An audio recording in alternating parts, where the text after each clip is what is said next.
remember, this day is as much about learning as it is about sharing. So when you get a chance, don't hesitate to put your hand up, to either ask a question or to just to share your thought with the speaker, and just make your brand or your impact felt.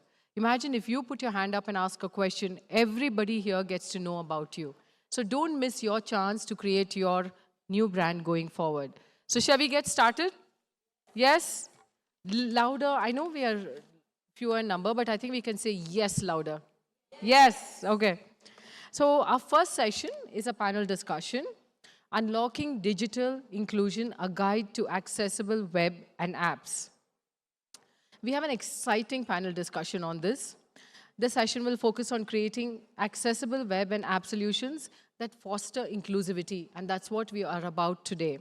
So let's first welcome our esteemed panelists. Malavika Lucky Reddy, she is the Director of Product Management at Uber.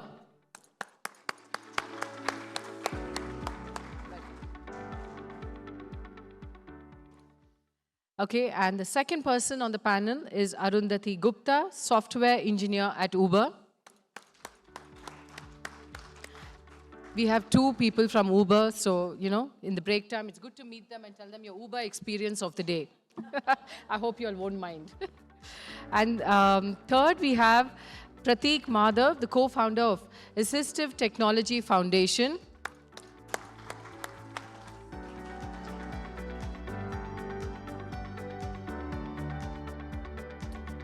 And our last panelist is Akshara Dyuti. She is also a software engineer at Uber.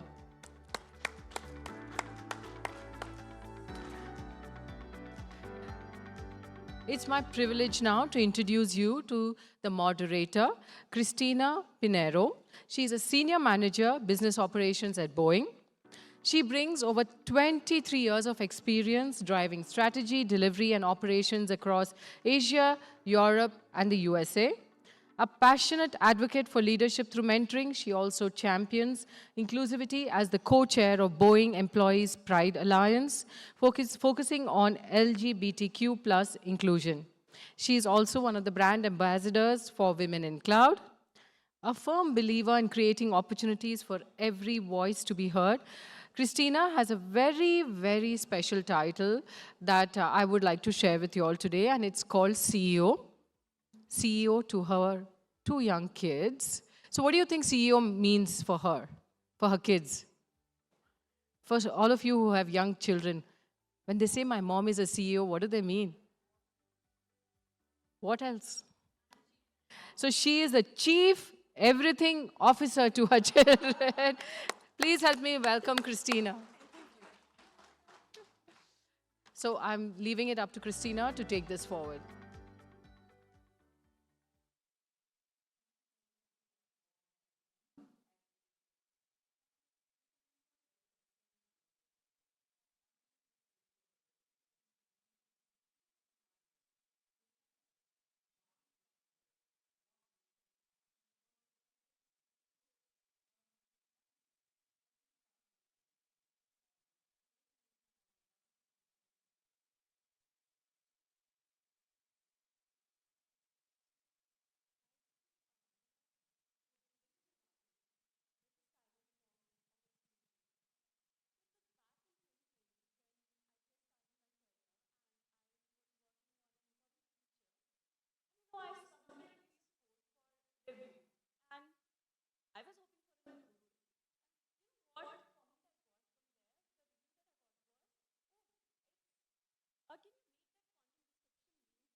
about those who are underserved by those digital products.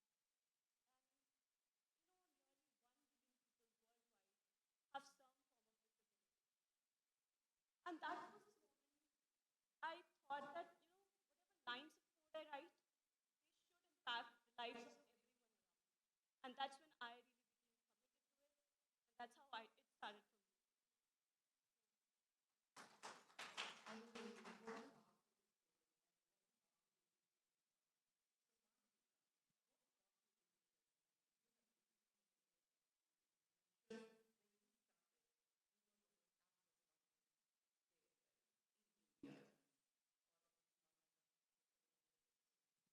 It was not there at all. It was founded in 2009, and I started my career way before that.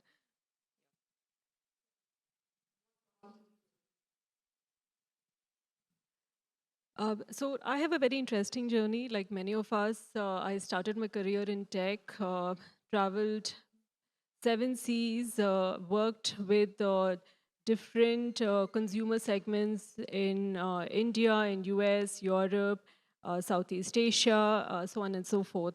Worked with startups being built out of someone's garage in US to large multinational companies. And as we're building products, it's very important for us to meet where our customer is, right? And anybody who is in product understands the importance of putting themselves in their customer's shoes and looking at it from the eyes of the customers. And this is a philosophy that I deeply, deeply believe in, which helps me build, the products which empower all.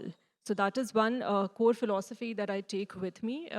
And when you look at digital inclusion, accessibility is one part, but there are so many different kinds of digital inclusion. These could be technology inclusion. So when products have to work in a low bandwidth and in areas where technology is scarce, there's a different kind of mindset that we need to bring in when we are building the products. When the products are expanded to different customer segments or cultures. A great example is when products are built for a very global clientele and Uber is in 90 plus countries. You have to design things in a manner which work for scripts, which are right to left and not just left to right. When products are used by also a very different customer segment, it could be the women customer segment, at Uber, where we take safety extremely seriously. So building even features like being able to share your trip details so that your family can follow along as you're taking the trip. So these are the things that really enable us to do what's right for our customers and meet and their said and unsaid needs. So this is why I'm here, because I truly believe that we need to build products that empower our customers. We have the power to empower, and and digital inclusion amongst all kinds of inclusion is extremely important for people who are building technology to be cognizant of. We have a lot of power. Thank you.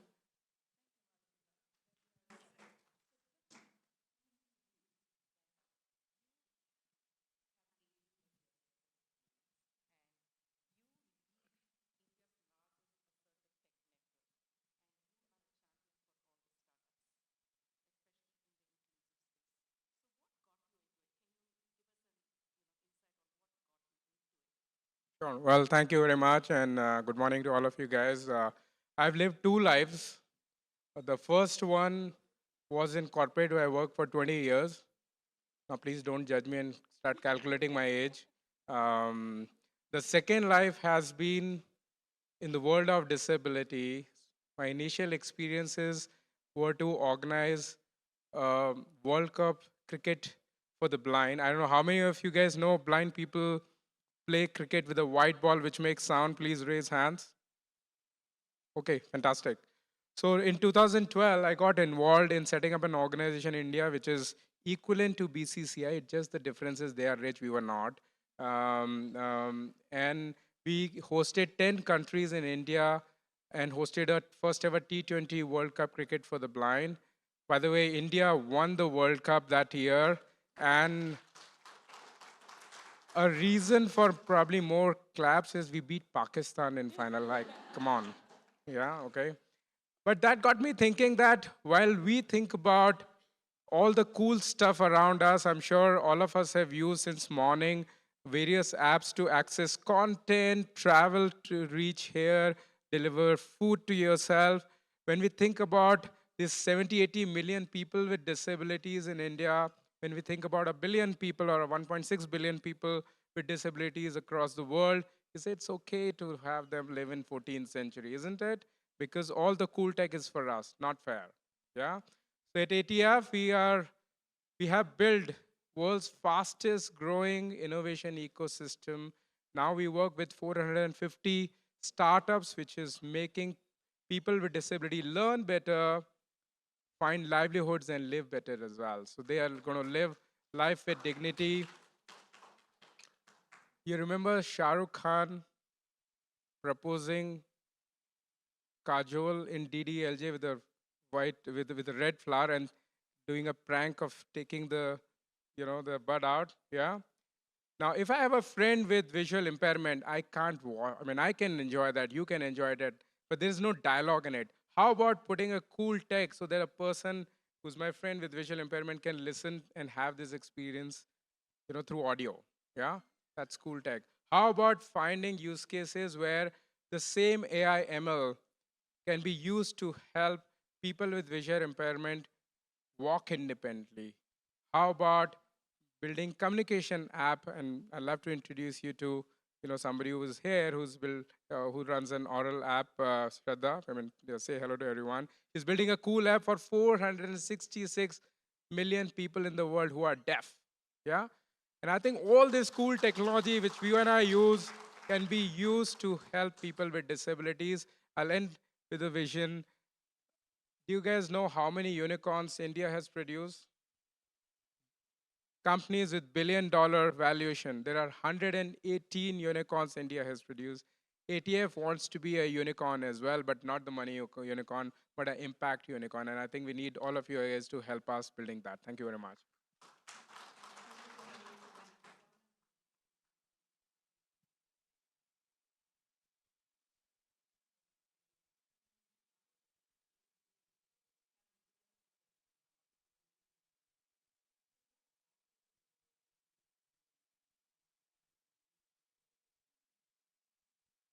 So when I think about digital inclusion, I think about my grandparents. So uh, uh, they are 84 and 76, and they have embraced technology in a way that I find very inspiring. So they stay in touch with their friends through messaging apps. They order groceries by sending a message to the local shopkeeper. They handle their pension through an app. So it's amazing to see how technology has become a part of their lives. But at the same time, I also see the challenges that they face. My grandmother, for example, has Parkinson's. So earlier, she used to send me text messages. She was able to type, but later, like as her motor skills declined, it became increasingly difficult for her to type, and she adapted by uh, using voice notes instead. So this switch, I feel, is a good example of how um, an alternate method of interaction or assistive technology can make a real difference in someone's life. And I feel when we design with empathy, we are not just solving for edge cases, but we are creating better experiences for everyone, whether it's my grandmother or some first time user or someone using assistive technology. They all feel empowered and confident.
So if I'm not wrong, what I'm getting from what you're trying to say is we are not building, we are most of the time building for them, not with them. So do you think if we built it with them and got them involved right at the beginning, we might be able to overcome some of these challenges?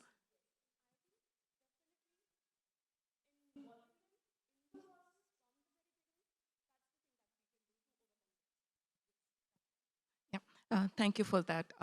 So, Mala, maybe slightly, taking it to the financial aspect of it. I know everything revolves around money, and where does everything come from, right? So, from that aspect, um, you know, where do you think, or how do you think businesses can benefit when we make it accessible to everyone?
Thank you, Mala, for that insights. Um, Akshara, coming to your story, right? I mean, I'd actually like to just expand a little bit on your grandmother's Parkinson's thing that you told us about. And, just from there, what do you think is the most underutilized feature or best practices in web accessibility? And why do you think it is? And what do you think we can do? Because, like you said, it is very difficult for people, especially with certain diseases. So, what do you think is the most underutilized feature?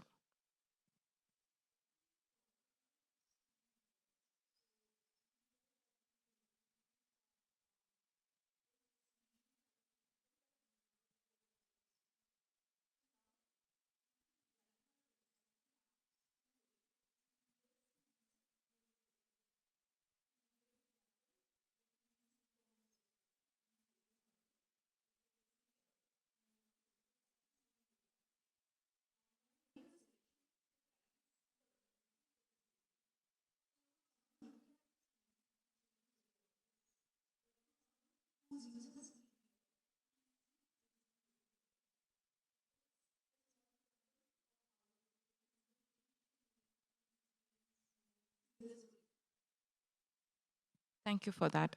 So I know we've spoken a lot about what is missing at this point, right? I don't want this to go into a negative part. So Pratik, I'm going to ask you, what does 2030 look like? I know we have 2040, 2045, but let's start now. What does 2030 look like for digital inclusion? And where do you see us heading towards? And what do you think is where we land?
What a world that we can look forward to, right? Where everybody feels included. So I'm going to mix it up a little. I know you've been hearing me ask the questions. So why don't we have a few questions from the audience?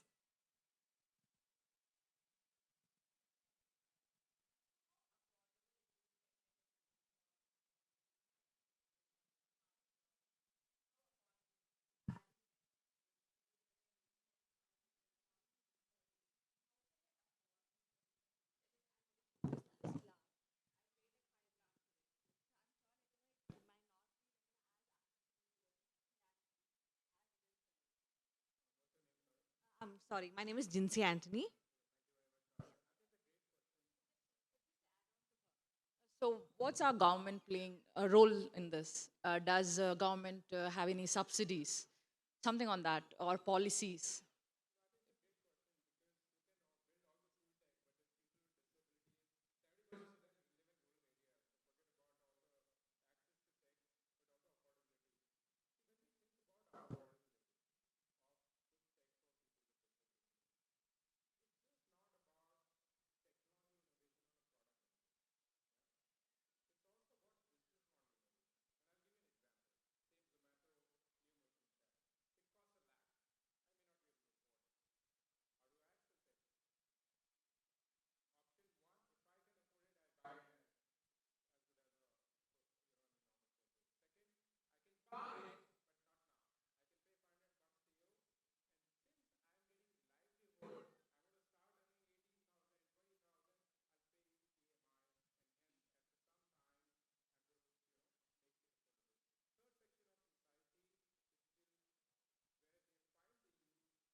So just to add on to Prateek, it's great to have assistive technology, but what if the place is not wheelchair accessible? right? So these are some of the basic things which need to be addressed by policy and by also having accessibility as one of the core tenets of every company. So if a new building is being brought up, or rather if it's a public place, ensuring that it is accessible through for those who are disabled, that is extremely important. It could mean retrofitting, but that's something that if government makes a mandate, people will make an investment into it. The second thing is when we talk about what we are doing, ensuring that the tech that is built is accessible with voice with screen readers. Now that is also something which can be, it is a mandate which many of the companies carry, but that also can be a mandate by the government itself. So a lot can be done if the government policies, the tech innovation, as well as the business models come together. And this is where we all need to put our minds to see what we can do.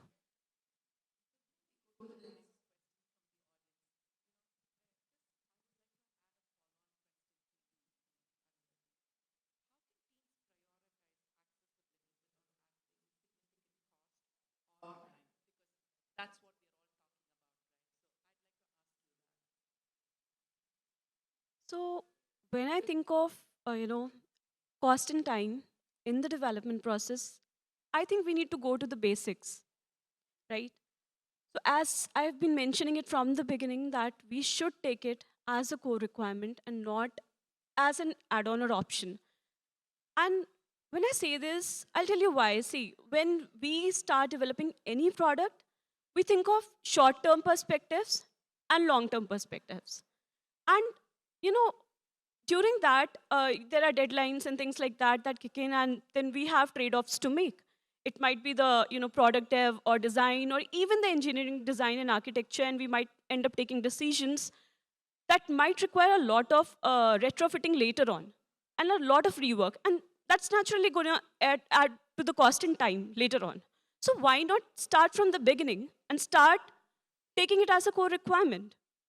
Second, I think that you should choose your components and I think the frameworks very wisely. So I'll take an example here. At Uber, you might have observed that our UI is very consistent throughout the app and across the apps, both. So when I say, because as an engineer, I use that on a day-to-day basis, and I think that's a good way to enforce the standards, accessibility standards, the basic ones at least, so that you don't have to think a lot about it all the time. So that comes naturally, and that definitely reduces the cost and time for you during the development process. And third, I think you should definitely train the new members. When I say this, so I think it's a good thing to take up during your onboarding and orientation thing. Why? Because I'm not saying you spend hours like making people specialists on that, but definitely spend maybe an hour. Just introduce the basics, the guidelines, the standards, so that when they're into the development process or the planning process, all the stakeholders are aligned. They know that yes, that's important. And when they're working, they know what I need to look into, what I need to build for, and what decisions I need to take. So I think that's definitely going to accelerate the entire process. So that's how I look at it.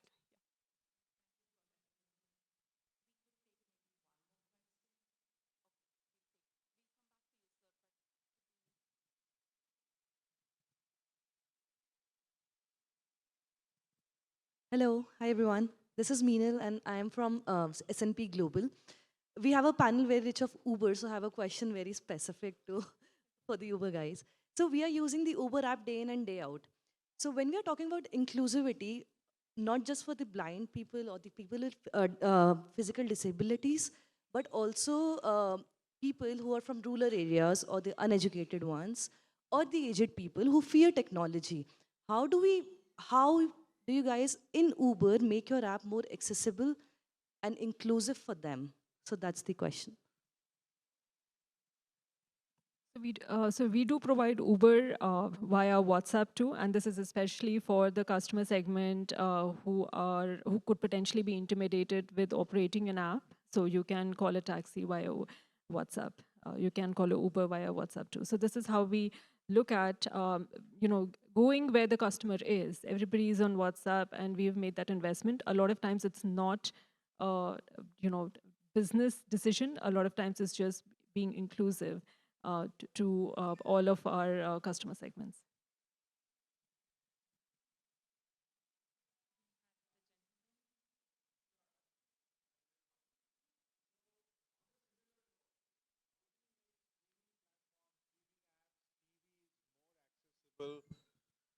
For our parents, and if you have some recommendations on what's easy to use, because my mother cannot use Netflix, anything other than Tata Sky, because the font is impossible to read.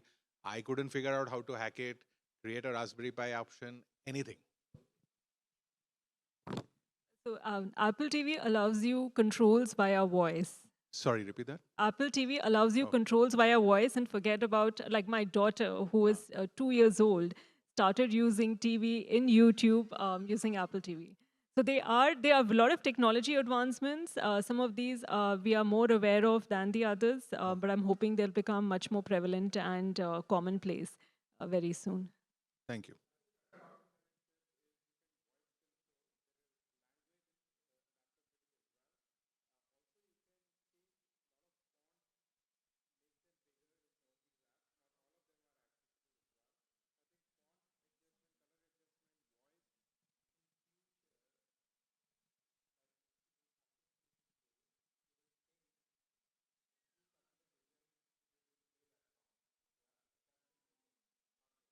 Yeah, but I'm struggling to get that on a television.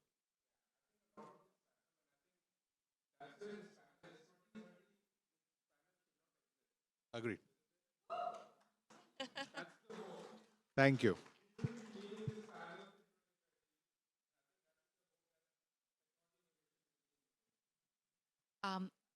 Okay, one more. That'll be the last one from the audience.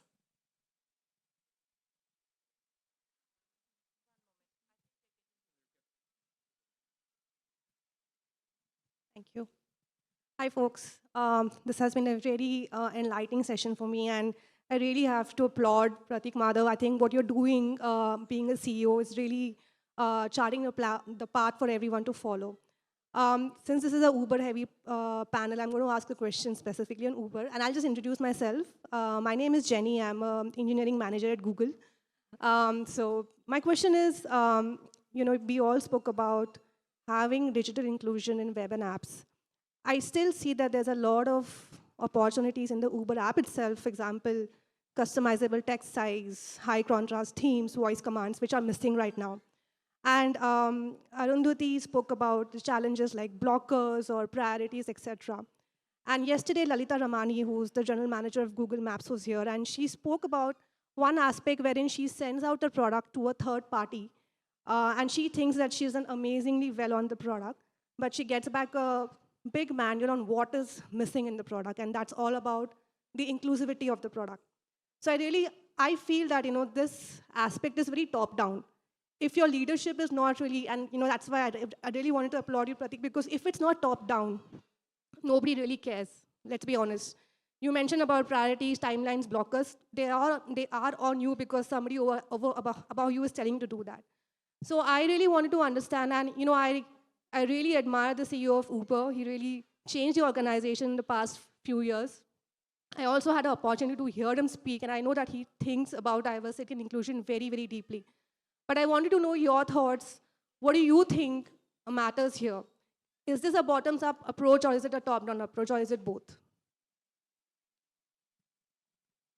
So at Uber, we have a separate group called Product Equity, where we look at making our products inclusive and inclusive across all of the digital spectrum that we spoke about, which includes disabilities as well.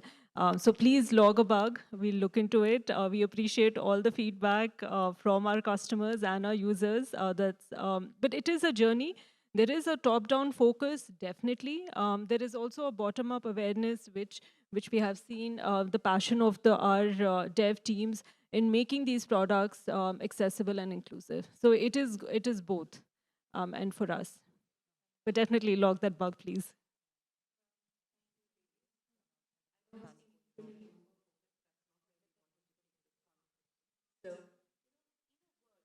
That's online. offline is no longer an option for anybody, age, gender, to be inclusive. So, we have what they're doing and how they're bringing about a change. You know,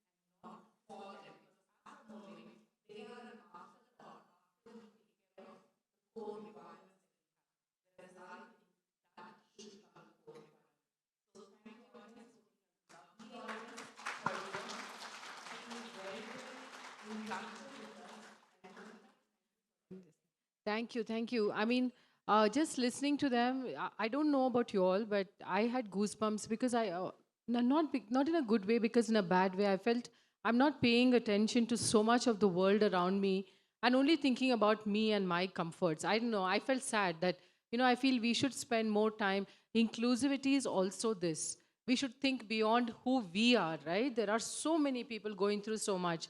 I went to Sophia High School, and we had a section called the opportunity section. I don't know if anyone is from Sapphires. And there were people who were either physically, mentally handicapped, and they did everything with us. We played sports together, music class together, we had our prize distributions together. So growing up, it was such a beautiful way of, inclusivity without us thinking the school did it for us. We never thought of them as different. They were always there with us. So I think we should do more and more of that in our communities. And of course, the tech people are always there to help us. But this is, I mean, after listening to you all, this is what I felt. And your three words, learning, livelihood, and living, incredible, Pratik. You left us with that, and all of you were incredible. Thank you so much. And we have a special guest here. No, you're not special. Sorry. We have a guest here. Uh, but before, I request her to take a picture, I thought Arpita could come up. Yes, the session chair who's been organizing, please come up. Just want to give you all a token of our appreciation for being here, spending time with us, and then more importantly, educating us. Thank you. Round of applause to Arpita too for putting this together. Please, Shreya, come.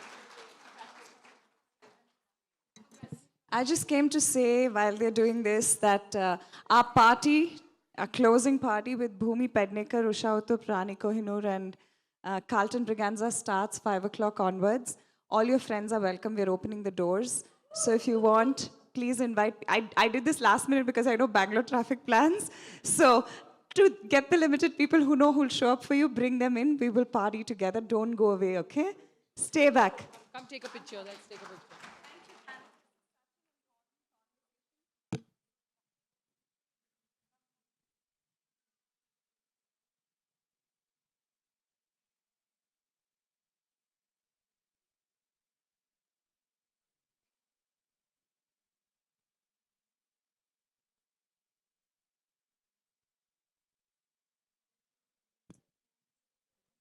I just want to add that lived experience is so important. I was on a wheelchair last year for about 3 months because I broke my ankle. It transforms the way you look at life. Until you have a problem, you don't recognize and you unsee it so easily amongst others. So thank you, panel, for talking about the most important things that are relevant for us. While I talk so much, I also have to share with you, we started building this ecosystem almost 15 years back. I think this is the world's largest. And thing which I want to share with you is, Shreya has been with us when it was not called ATI. We were not talking an ecosystem language. Kudos to you for putting this together, but kudos to you for helping us do what we do. Thank you.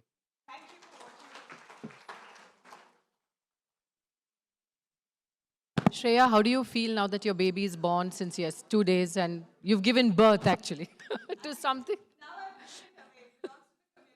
Absolutely. Like I